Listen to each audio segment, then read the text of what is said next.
We try and help them move to safer places. And with homelessness comes the threat of disease. The International Red Cross fears that the longer this goes on, the higher the chance of disease spreading. The most urgent needs that we are talking about are linked to health. The need for medicines is also linked to hygiene, which is also linked to the need for shelter. Most of the fighting, which some fear could spread to civil war, has been in the Ouattara stronghold of Ababo. The sound of constant gunfire and fighting is now a distant memory for the ones that have made it here. For these men and women of God, helping the few that they can is all they can do. We tell them they can always use this area for their children. We can't abandon them. That's why we come here, so we can protect them and their children. The refugees here escaped with only what they could carry, and they've got no idea when they can go back or what they will go back to. Imran Khan, Al Jazeera. German police say the man arrested after 2 US servicemen were shot dead at Germany's Frankfurt airport was born in Germany, but his family is from Kosovo. The servicemen were shot dead as their military coach arrived at the airport. 2 other Air Force personnel were injured.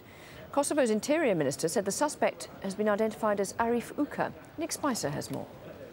I'm standing outside of Terminal 2 at Frankfurt Airport, one of the biggest and busiest in the world, and this is where people are picked up and dropped off. Some 10 to 15 American servicemen transiting from the United Kingdom were being picked up on a bus right here when there was an altercation involving a 21-year-old man, a German citizen originally from Kosovo. Shots were fired. He killed the driver of the bus, a serviceman aboard the bus. Both were members of the military police, we understand. 2 other people were injured. He then ran inside the terminal where he was wrestled to the ground by an uninjured serviceman and a German police officer. German authorities won't speculate as to motive, even though American authorities are suggesting there may be some kind of religious motivation. Some reports say that the man cried out, "God is great," before firing. The German Chancellor Angela Merkel has said she was deeply saddened by what took place and that everything would be done to find out what was behind it. At least 9 people have been killed by a suicide bomber in northwestern Iraq. It happened in the town of Haditha, north of Baghdad. A local police commander said the bomber was targeting Iraqi soldiers who were collecting their paychecks outside a bank. A senior government official says Yemen's President Ali Abdullah Saleh will respond positively to an opposition roadmap for him to step down. At least 2 people have been killed in the latest confrontation between security forces and protesters calling for reform. Thousands have again been demonstrating in the capital, Sana'a, and the northern city of Sada. 9 people have been killed in a suicide attack on a police station in northwestern Pakistan. Officials say a lorry carrying explosives rammed into the building in Hangu district. 30 others were wounded. And a judge in Lahore has ruled that a CIA contractor accused of killing 2 Pakistanis will not enjoy diplomatic immunity. Raymond Davis maintains he acted in self-defense. The case has strained relations between the US and Pakistan and inflamed anti-American sentiment there. Al Jazeera's Kamal Hinder has been following the case. Indeed, it would be considered a major setback for the Americans, but this is a trial court and the case has still a long way to go. The matter can come up at the High Court. The High Court could grant that immunity, which the Americans have been saying that Raymond Davis has had all along. The court is being held in Court Lakhpat jail. The Americans are taking very keen interest in this. In fact, their consulate general in the city of Lahore was also in court today. She's been following this very closely. So for the Americans, this would be a disappointing day. But for the Pakistanis, who've also said all along that the matter is now before the courts, and only the courts have the jurisdiction to decide the fate of Raymond Davis. Davis was said to have been, on the day of the incident, Davis is said to have been riding in a private car. It was not registered in the name of the embassy, at which point he says somebody tried to rob him. The Pakistanis, of course, saying that the circumstances were very different, that the people never pulled out the gun. That, of course, is the police reports. But there were a lot of witnesses. This happened in a very busy area of Lahore, and therefore the public outcry became a real problem for the government, because on the one hand it was the relationship with the United States, on the other hand it was the backlash from the public. So the Raymond Davis case has, of course, received a lot of attention, a media hype. It's very difficult for the government to maneuver when it comes to this complicated issue. Malaysian opposition leader Anwar Ibrahim is testifying for the first time in his second sodomy trial. Anwar is seeking to throw out DNA evidence produced by the prosecution earlier this week. He says it was obtained without his consent while he was being detained. Anwar faces 20 years in prison if convicted of having sex with a male former aide.